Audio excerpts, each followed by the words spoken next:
échanges qui ont duré plus de 5 tours d'horloge, échanges qui ont donné lieu à des débats très riches, et à l'occasion, le comité d'organisation est revenu sur l'expression des besoins qui a été formulée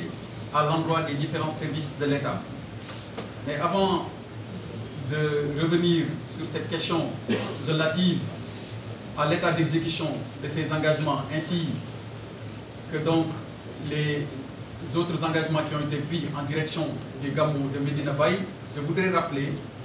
que son Excellence, Monsieur le Président de la République, Macky Sall, nous a instruit d'organiser et d'accompagner toutes les communautés religieuses à l'effet d'avoir des Gamou dans les meilleures conditions possibles. C'est dans ce cadre que j'ai l'honneur à son nom aujourd'hui de présider la réunion nationale préparatoire à la tenue du Gamou de Medina Baye, dont on sait qu'il revêt une dimension internationale au regard des participants qui viennent des pays de la sous-région, mais également d'autres contrées beaucoup plus éloignées. S'agissant du contenu de nos discussions de ce jour, on a pu noter avec satisfaction qu'il y a des travaux qui ont déjà été engagés par l'État dans différents domaines, qu'il s'agisse de l'électricité, de l'eau, de l'hygiène ou même du secteur donc de l'assainissement. Mais ce Gamou de cette année, à l'image des autres de l'année précédente, est organisé dans un contexte de pandémie. Qui parle de pandémie parle de mesures barrières à respecter, et la directrice générale de la santé ici présente est revenue largement sur le dispositif mis en place par le ministère de la Santé par rapport donc au point de vaccination, mais également par rapport à tout ce qui est prévu en termes de mise à disposition de masques et en termes aussi de sensibilisation.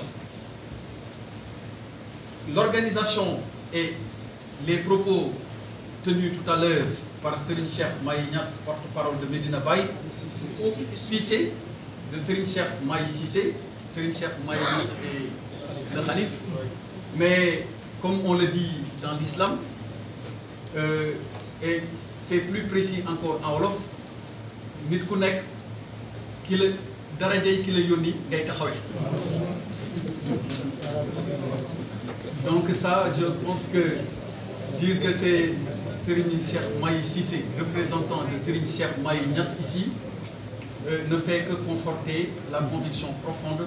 que nous avons de l'éclat qui s'est dégagé, du contenu de son propos qui rappelle à bien des égards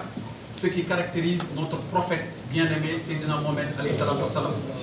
qui est notre référence et notre modèle à nous tous. Je lui disais tout à l'heure en wolof que le Gamou a bien commencé. Il a bien démarré dans le cadre de cette réunion parce qu'il a été l'occasion de rappeler de façon forte l'objectif poursuivi par Maulana Seydina Ibrahim Niass, Cheikh Ibrahim Niass, Cheikh al-Islam, quand il a décidé d'instituer le Gamou. Il s'agit de rappeler les bonnes pratiques en islam, il s'agit de rappeler ce qu'étaient les caractéristiques et toute la pratique mohammedienne en termes de tradition, de rappeler également ce que doit être l'œuvre et la vie d'un musulman à l'égard de son Seigneur, mais aussi ses relations à l'égard de son prochain. Nous ne pouvons que nous réjouir de l'exemplarité des propos qui ont été ici tenus et souhaiter que le Gamou se passe, comme je l'ai indiqué tout à l'heure, dans les meilleures conditions, mais vous assurer, avant de terminer, qu'au-delà de l'exécution effective qui a été notée dans le cadre des engagements de l'État, pour le surplus, le gouverneur de région ici présent va assurer un suivi quotidien de tous les engagements des services, au besoin rendre compte, et tous les correctifs, le cas échéant, ils seront apportés pour que le Gamou de cette édition soit à l'image de ce qu'on a connu par le passé, sinon plus, et nous le souhaitons, fi barakati Nabi Mustafa sallallahu alayhi wa sallam, sur